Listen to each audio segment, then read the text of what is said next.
نبينا ومولانا محمد. اللهم صل عليه. Cek set.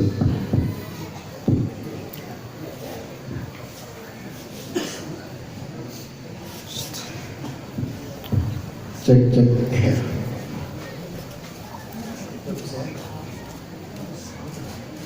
Bismillahirrahmanirrahim. Assalamualaikum warahmatullahi wabarakatuh.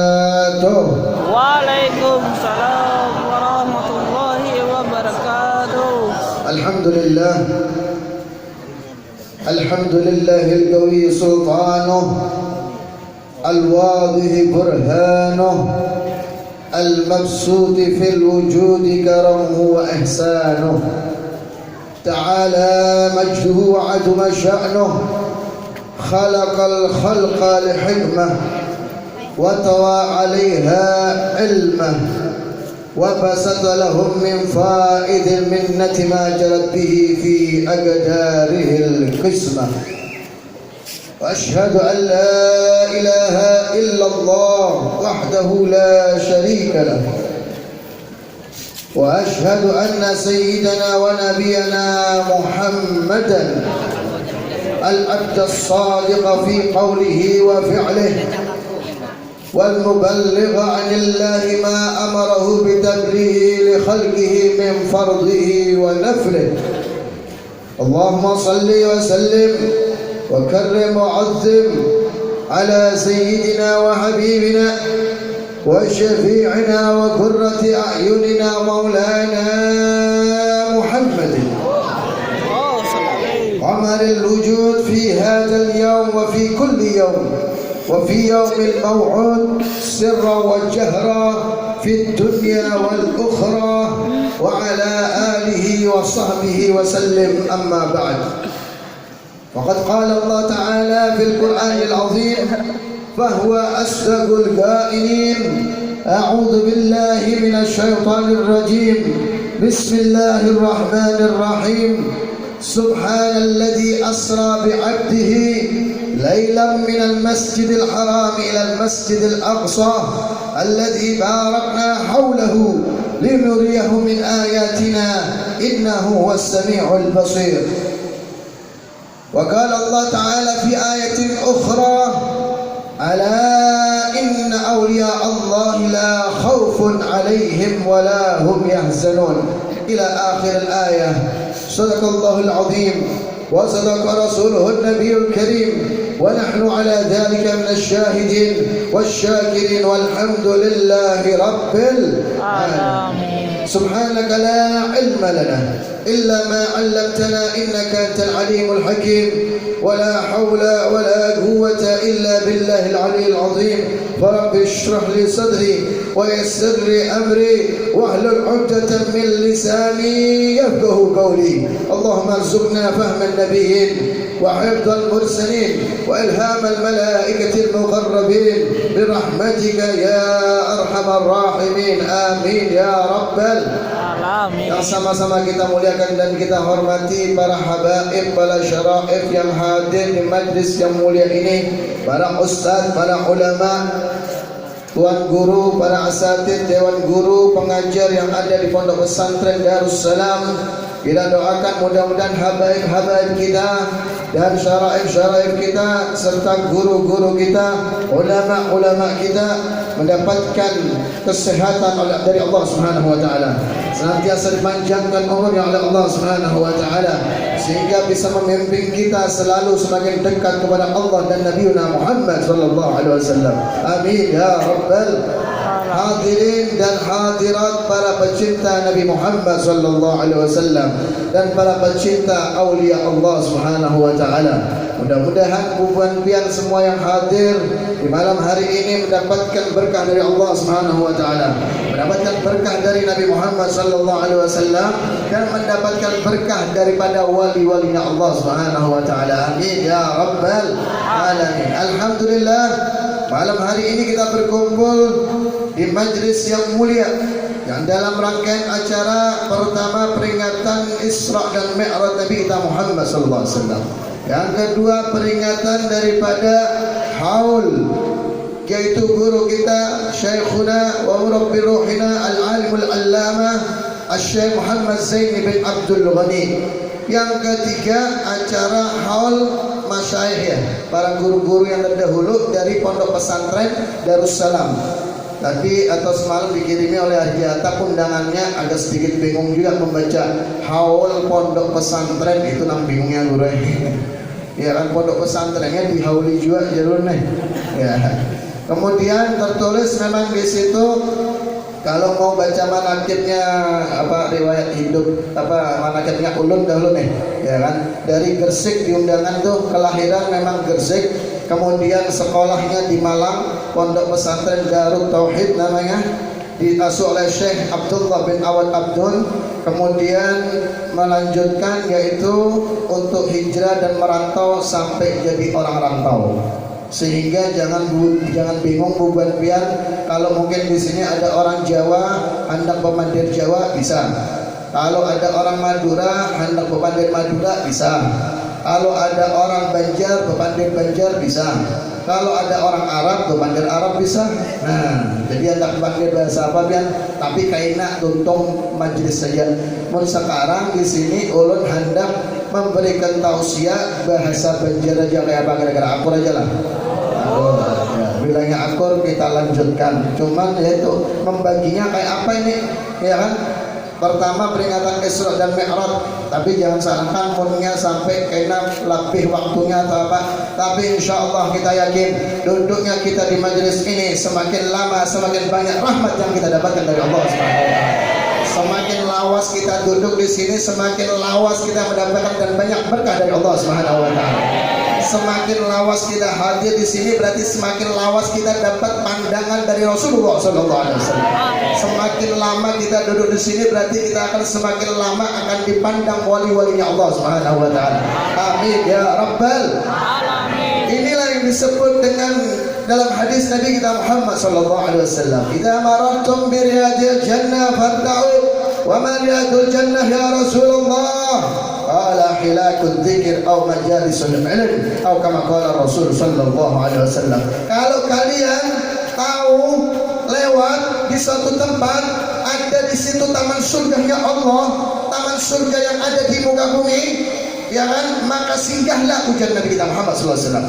Kemudian sahabat tanya, apa itu taman surga yang ada di dunia? Apa itu Nabi taman surga yang di dunia? Dijawab oleh Nabi kita Muhammad sallallahu alaihi wasallam, hilakul dzikr atau majalisul ilm, yaitu perkumpulan yang di dalamnya di majlis tersebut ada orang mengingat Allah, mengingat Nabi Muhammad sallallahu alaihi wasallam, dan mengingat daripada orang-orang soleh yang dicintai, yang dimuliakan oleh Allah Subhanahu wa taala. Sehingga hakikatnya kita ini semua ini masuk dalam perkataan sabda Nabi, kita sedang berada di taman surganya Allah Subhanahu wa taala. Alhamdulillah. Kalau orang dalam surga, tahu dalam surga itu pasti merasakan ketenangan, pasti merasakan kenyamanan. Kalau orang dalam surga itu pasti dia akan kepingin berlama-lama untuk dalam surga. Kalau sudah masuk surga nggak pengen keluar. Kalau ada orang udah di dalam surga hendak keluar, berarti dia pintar. Nah, kalau ya kan, ini katakan nyuci kopi aja nah hendak keluar. Maaflah, artinya kecuali udurlah, mengantuk, hendak guring. Tapi sabar, insya Allah tanpa pianatnya akan bertujuan hendak guring. Orang mengalih guring, orang yang biasanya bilangnya di rumah kada kawak guring, bahkan minum obat supaya kawak guring. Kalau salah nyalih, cari majelis saja kan pasti itu guring. Ya, apalagi nang mana harinya dingin, bina dingin ya kalau harinya bina mendung-mendung angin kayak ini ya dah, asa dikipasi, asa didongengi, supaya Habib ceramah makin nyai, mendongeng apa Habibnya ya, kayak di ayun-ayun ya. Artinya apa? Di majelis semacam ini adalah ketenangan, sebagaimana firman Allah Subhanahu wa taala menyebutkan ala bi dzikrillahi tatmainnul qulub. Sesungguhnya dengan mengingat Allah itu menjadikan hati kita tenang, menjadikan hati kita damai. Dengan kita duduk di majlis zikir, di majlis ilmu, mengingat Allah, mengingat Nabi, mengingat wali-walinya, ini akan menyebabkan hati kita akan didamaikan oleh Allah Subhanahu wa taala. Sehingga kalau orang lagi galau, orang lagi sumpah, lagi susah, bawa berzikir aja baik, bawa berzikir, banyak berzikir, ya kan? Atau datangi ke majelis, datangi tuan guru, datangi ulama. Alhamdulillah, mungkin di daerah kita ini, ya di Kalimantan Selatan maupun di Kalimantan Tengah sini, daerah Ampan, tuan guru banyak, ustaz banyak, ulama banyak, habaib mungkin banyak. Ya, tinggal kitanya hampun tidak bermarak dengan orang-orang yang ahli zikir. Dekat dengan orang ahli zikir aja sudah faedah, sudah manfaat. Kumpul dengan habaib ini akan menjadi isyarah dan akan menjadi bisyarah dan menjadi isyarat nanti kita di yaumil qiyamah. Semakin kita sering duduk dengan orang-orang soleh, berarti kita akan dikumpulkan dengan orang soleh nanti di hari kiamat oleh Allah Subhanahu wa taala. Karena kehidupan di dunia ini gambaran kaina hidup kita jaga di akhirat. Pian mun hendak tahu kaina pian di akhirat jaga nang kayak apa hidup pian, lihat lagi hidup di dunia nih. Dan dia bilangnya di dunia ketujuh berzikir, ketujuh kumpul orang soleh, ketujuh duduk dengan ulama, dengan habaib, cinta dengan mereka, dekat dengan mereka, maka berarti nanti di yaumil qiyamah kita akan bersama mereka insyaallah. Amin ya rabbal alamin. Semakin sering ini yang disebutkan nanti di hari kiamat juga, bahwasanya nanti yusfa'u yaumil qiyamah salasun, yang akan bisa memberikan syafaat di hari kiamat 3 golongan. Yang pertama al-anbiya, thumma syuhada, thumma al-ulama, atau kama qala Rasul sallallahu alaihi wasallam. Nanti di hari kiamat 3 golongan, 3 orang yang diberikan hak oleh Allah bisa memberikan syafaat, bantuan, pertolongan, yang mana di hari itu al-yawma yafirul mar'u min akhihi wa ummihi wa abihi wa sahibatihi wa banihi likulli imri'in yawma idzin sya'nun yughnihi. Hari kiamat nanti orang sedang sibuk memikirkan keadaannya masing-masing. Semua dalam keadaan susah, semua dalam keadaan bingung, semua dalam keadaan ketakutan. Ya kan? Kita kemana bukahnya, kemana kita larinya, kemana kita cari bantuannya? Bantuannya ada pada 3 golongan yang diberikan hak oleh Allah Subhanahu wa taala. Yang pertama al-anbiya, para nabi. Dan para nabi, di antara para nabi yang paling agung bisa memberikan syafaatul uzma adalah Nabiuna Muhammad sallallahu alaihi wasallam. Nabi yang akan bisa memberikan syafaat satu-satunya, yang akan memberikan syafaat kepada seluruh umatnya. Bahkan beliau tidak rela satu pun di antara kita ada yang di dalam api neraka, adalah Nabiuna wa habibuna wa syafi'una Muhammad sallallahu alaihi wasallam. Nabi yang paling luar biasa perhatiannya dengan umatnya, yang paling menjaga dengan umatnya, Nabi yang paling tidak ridha kalau ada satu pun umatnya dalam neraka. Siapa beliau? Nabiuna Muhammad sallallahu alaihi wasallam. Jadi cocok dan wajar kalau kita saat ini sebagai umatnya bergembira kalau kita memperingati Isra dan Mi'raj, bergembira memperingati Maulid Nabi, bergembira kalau kita selalu memperingati apapun yang terjadi, apapun yang terjadi dalam kehidupan Nabi kita Muhammad sallallahu alaihi wasallam. Kenapa? Karena kita memiliki seorang Nabi yang paling perhatian dan cinta kepada kita umat Nabi Muhammad sallallahu alaihi wasallam. Itu Nabi itu Nabi kita adalah pimpinan dunia dan akhirat. Nabi kita adalah yang akan berikan syafaatul uzma nanti di yaumil qiyamah, yang mana daripada yang lain-lain, nabi-nabi yang lain disebutkan dalam riwayat umat-umatnya datang untuk minta syafaat, ternyata tidak bisa diberikan syafaat, yang mana para nabi-nabi yang lain tidak mendapatkan daripada kedudukan seperti kedudukan Nabi Muhammad sallallahu alaihi wasallam. Itulah pimpinan dunia wal akhirah yang patut kita bela, yang patut kita agungkan, yang patut kita cintai, yang patut kita banggakan. Nabiuna Muhammad sallallahu alaihi wasallam. Muhammadun sayyidul kaunaini wathaqalaini wal fariqaini min arbin wa min ajami. Maulaya salli wa sallim daiman abada ala habibika khairil khalqi kullihim. Muhammadun basharun wa laysa kal bashari bal huwa yaqutatun wan nasu kal hajari. Maulaya salli wa sallim daiman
الرسل كنا أكرم الأمم مولانا صل وسلم دائما أبدا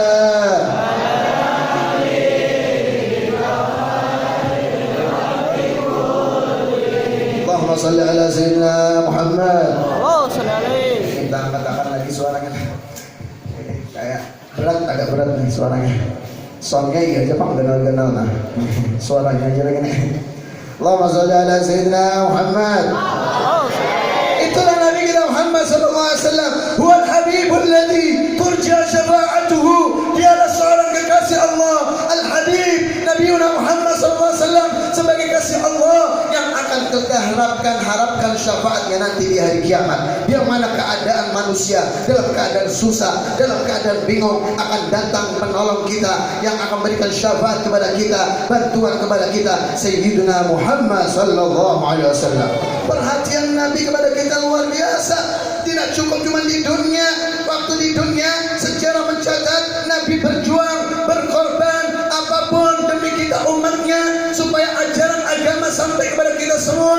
Semua diperjuangkan oleh Nabi.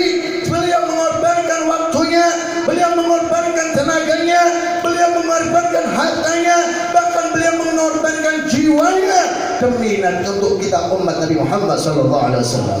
Allahumma salli ala sayyidina Muhammad. Tinggal sekarang ayo kita tanya, kita sudah berjuang apa untuk Nabi Muhammad sallallahu alaihi wasallam. Tinggal kita semua masing-masing tanyakan pada diri kita masing-masing apa yang sudah kita korbankan untuk Nabi Muhammad sallallahu alaihi wasallam. Ayo, jangan diam, jangan kita menjadi orang yang santai, yang bermalas-malasan, yang merasa cukup dengan keadaan tanpa menghiraukan, mengingat bagaimana perjuangan susahnya Nabi membawa ajaran atau agama yang sampai pada kita. Agama Islam yang dibawa ini agama yang mulia, agama yang paling benar, agama yang paling tinggi di sisi Allah Subhanahu wa taala. Agama yang paling cukup dan lengkap yang dibawa oleh Nabi kita Muhammad sallallahu alaihi wasallam. Sampainya agama ini penuh dengan perjuangan, sehingga kita saat ini yang sudah dijadikan oleh Allah, ditakdirkan menjadi orang yang beriman, menjadi seorang muslim, menjadi menjadi seorang umat Nabi Muhammad sallallahu alaihi wasallam. Ayo jangan sampai kita bakhil pelit dalam berjuang di jalan Allah dan Nabi Muhammad sallallahu alaihi wasallam. Nabi mati-matian kok berjuang untuk kita. Seperti yang disampaikan oleh Ustaz tadi, kita sekarang berada di sebuah pesantren, sekolahan. Ini termasuk wadah tempat dakwah Nabi kita Muhammad sallallahu alaihi wasallam.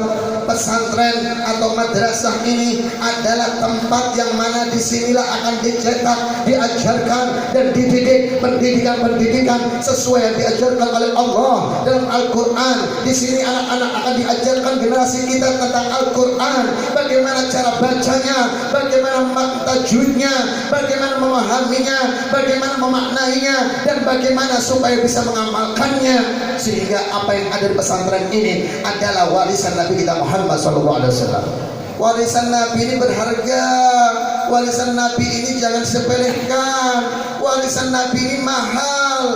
Memang Nabi tidak meninggali harta, bukan mewariskan harta, bukan mewariskan rumah, bukan mewariskan tanah, bukan mewariskan kekayaan. Nabi mewariskan kepada umatnya apa? Ilmu agama. Ilmu yang ada ini adalah warisan Nabi Muhammad SAW. Sehingga siapa yang mengambilnya, maka dia mengambil bagian yang sesuai, yang diridhoi oleh Allah dan Nabi kita Muhammad SAW. Ayo diambil. Yang punya anak, sekolahkan ke pesantren, sekolahkan ke madrasah. Dan sekarang di akhir zaman, benteng terakhir kita umat Islam adalah pesantren, madrasah agama. Jangan pernah kita berpikir untuk selalu mensukseskan anak kita urusan dunia saja. Ini akhir zaman. Pemikiran orang sekarang itu perhatiannya urusan dunia saja. Ya, anaknya kayak apa supaya jadi sugih, kayak apa anaknya supaya jadi pejabat, kayak apa anaknya supaya jadi aparat, kayak apa anaknya supaya jadi orang-orang yang hebat urusan dunia. Tapi tidak pernah dia merasa memikirkan kayak apa supaya anaknya kawan baca Quran, kayak apa supaya anaknya bisa sholat, Kayak apa supaya anaknya bisa baca doa, sehingga nanti kalau kita orang tuanya mati, orang tuanya meninggal, dikubur, supaya anaknya yang bisa menalkin kita, supaya anaknya bisa menghadiahkan bacaan Fatihah untuk kita, supaya anaknya bisa bacakan tahlil untuk kita, supaya anaknya bisa bacakan Yasin untuk kita. Ini seharusnya yang ada dalam pikiran kita. Kalau bukan anak siapa? Oh, kau ajak menyuruh orang kayak aja bagi amplop mun berduit seorang, mun seorang ada berduit ya sugi apa habar? Ya, berbagi amplop, kipayah, bertahlil, ya, memberi kaul ke situ kemari, berapapun yang dibagiakan seapa kemampuan kita. Beda dengan anak-anak kita. Kalau mereka berpendidikan agama, yang bisa baca Quran, setiap bacaannya, setiap dia mentartil Al-Quran, tadarus Al-Quran, dimanapun berada, orang tuanya langsung dapatkan pahala dari Allah Subhanahu Wa Taala. Allahumma salli ala Sayyidina Muhammad. Dahulu ada suatu kisah, ada orang tua, satu keluarga. Dalam satu keluarga ini suami istri punya anak.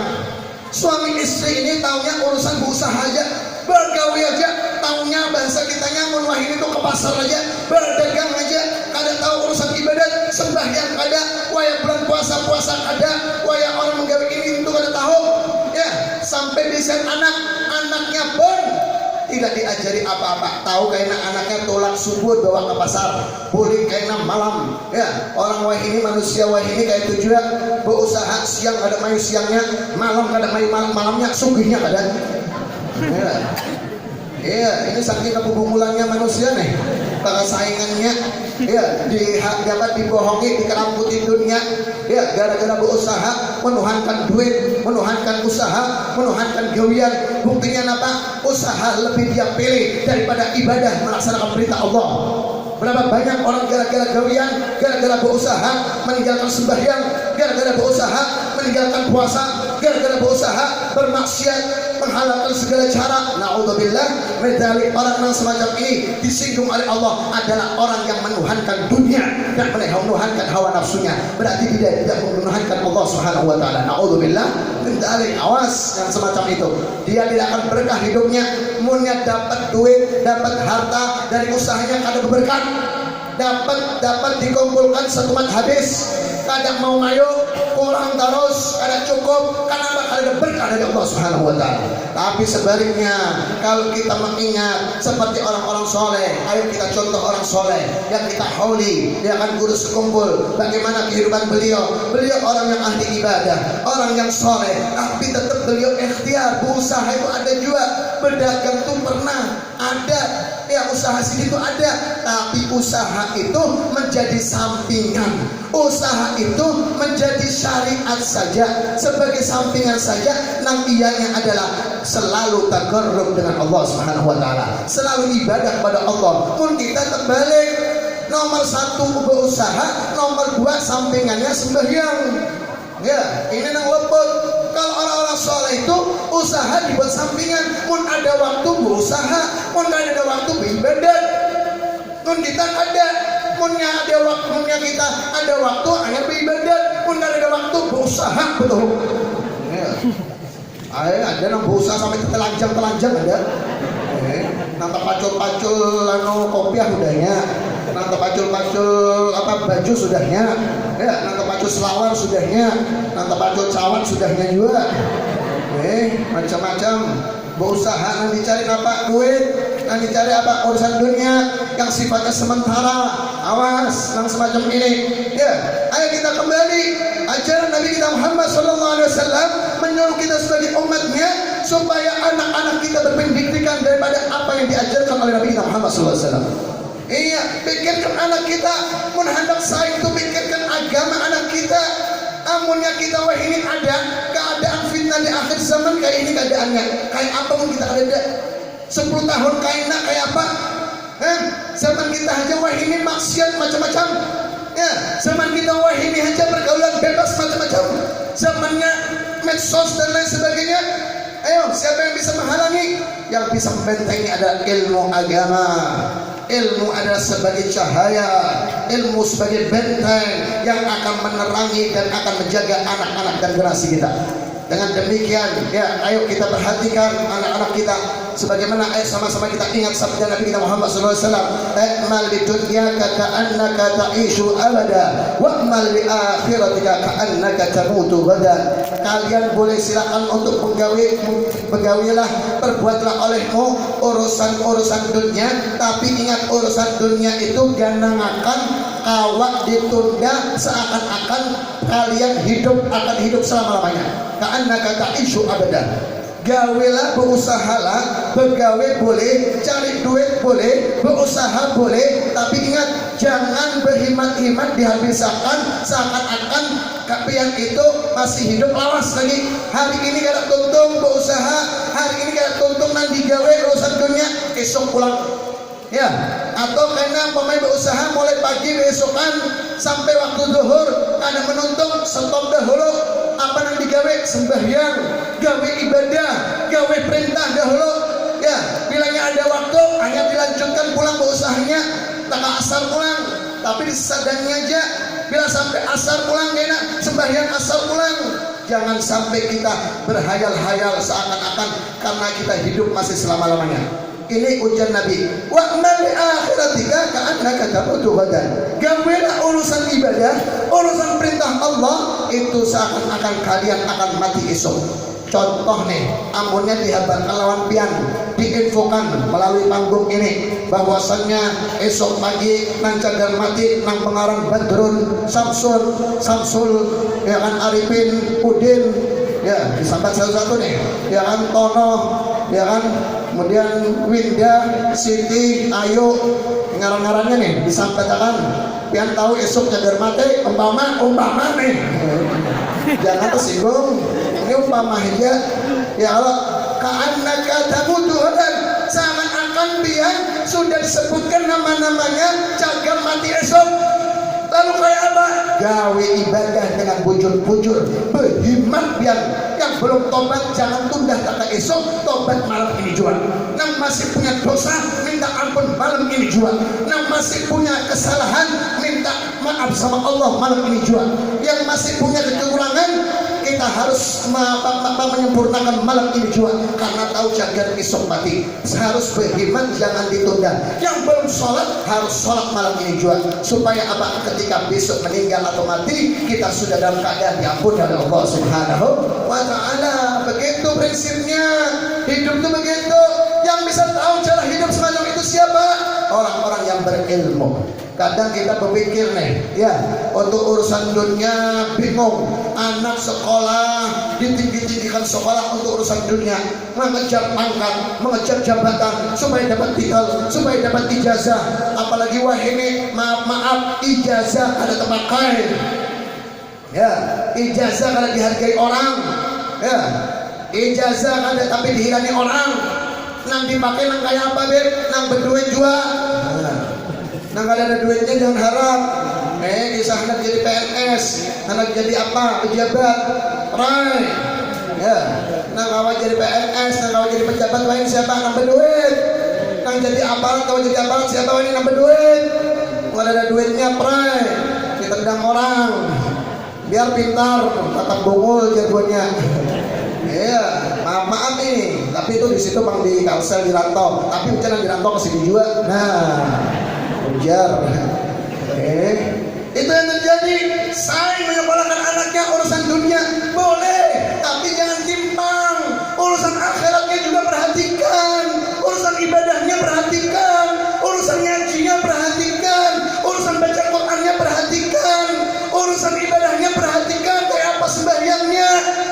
Amun kawak keduanya dijalankan, anak kita seandainya ditakdirkan oleh Allah menjadi pejabat yang bertakwa kepada Allah Subhanahu wa ta'ala. Kalau ditakdirkan menjadi seorang aparat yang bertakwa kepada Allah Subhanahu wa ta'ala. Sayangnya wah ini kan timpang. Sekolah umum, sekolah urusan dunia, sekolah apa biasa, ya kan saya luar biasa anaknya. Ayo nak, ikam harus sekolah supaya kalian dapat ijazah. Mulai sekolah apa? Sekolah wah ini PAUD, ya kan? Mulai PAUD sekolah. Ayo, namanya apa? Angkat PAUD, belajarnya nambah apa begayaan aja itu jadi. Nambah gayaan aja PAUD ya orang, kan harus lagi ya orang. Imbang PAUD nambah TK pulang. ya kan? Setahun. Kemudian TK, ada TK A, TK B kan itu, tahu ini ya kalau TK lepas sekolah SD pulang, SD mulai kelas 1 sampai kelas 6 tahun pulang.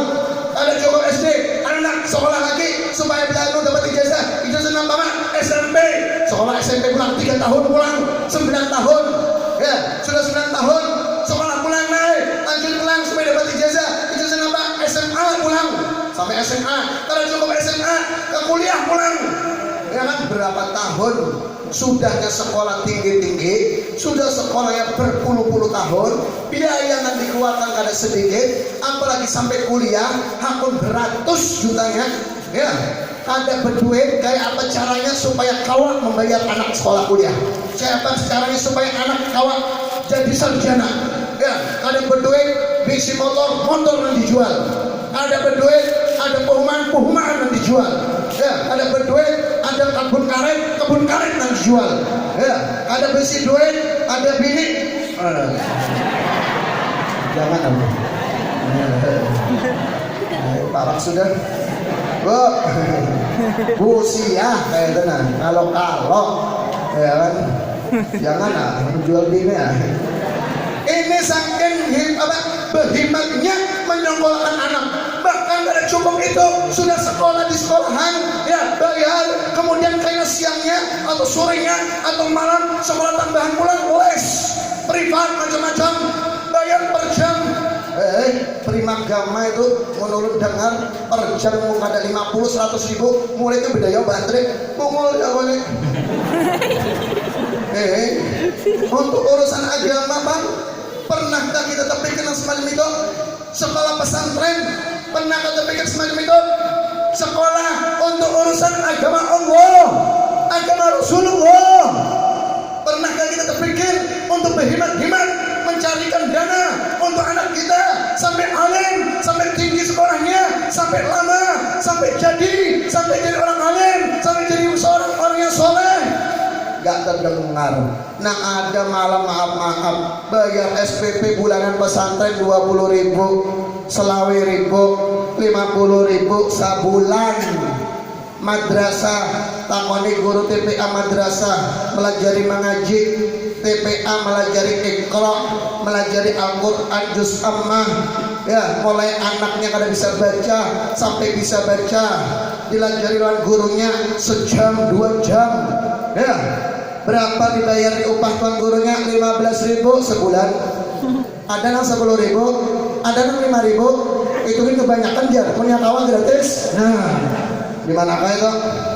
Ujar orang di kandangan bang, tapi nanti kandangan tak ke sini. Nah ya, ujar orang sini lah, ada ulun lah.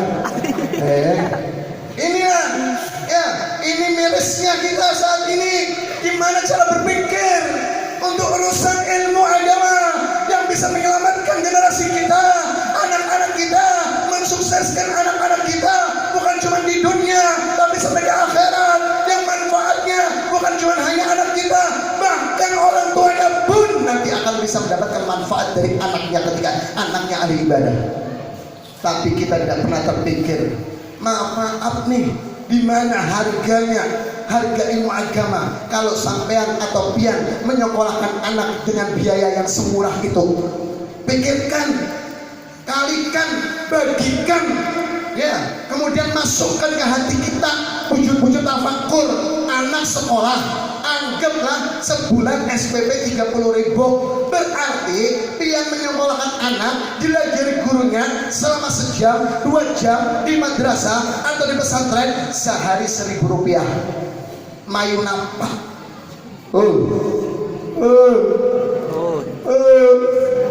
Harga gula ini berapa? Harga kerupuk berapa ini? Harga beras berapa? Harga minyak nang larang benar. Gurunya bisi anak, bisi bini. Karena saya kok nggak belum bininya. Nah, mana gurunya nih? Bayangkan mayu lah, ya kan? Oh kan banyak nang dilajari sidin, ya kan? Satu orang 30.000, nang dilajari sidin ber-20, berapa hasilnya? 30 kali 20 berapa kok? 600.000, ya. Bolehkah kalau seorang besi anak, besi bini, waihine, beilanja, gasan sebulan 600.000 mayu apa? Mayu apa? Ya, apalagi gurunya berokok. Nah, ya kan? Apalagi gurunya apa suka medsos. Sosial kita apa? Apalagi gurunya kada sekong ini, anaknya kada sekong. Pikirkan itu kada mayu. Dan seandainya kita pun disuruh mengajari anak kita dengan biaya Rp1.000 dalam waktu 1 jam atau 2 jam, kada mampu kita.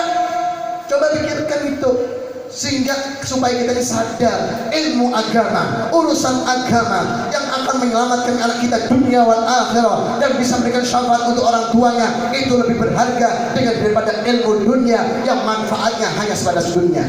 Allahumma shalli ala sayyidina Muhammad. Ayo ditingkatkan perhatiannya. Dulu Nabi itu perhatian lawan kita, berkorban untuk kita. Sekarang kita yang harus berkorban.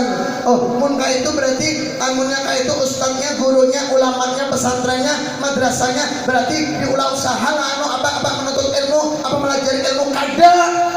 Ilmu itu bukan dijadikan usaha, madrasah itu bukan untuk usaha, pesantren itu bukan untuk usaha, tapi tempat untuk menjadikan orang-orang yang bisa menghargai ilmu Nabi Muhammad SAW.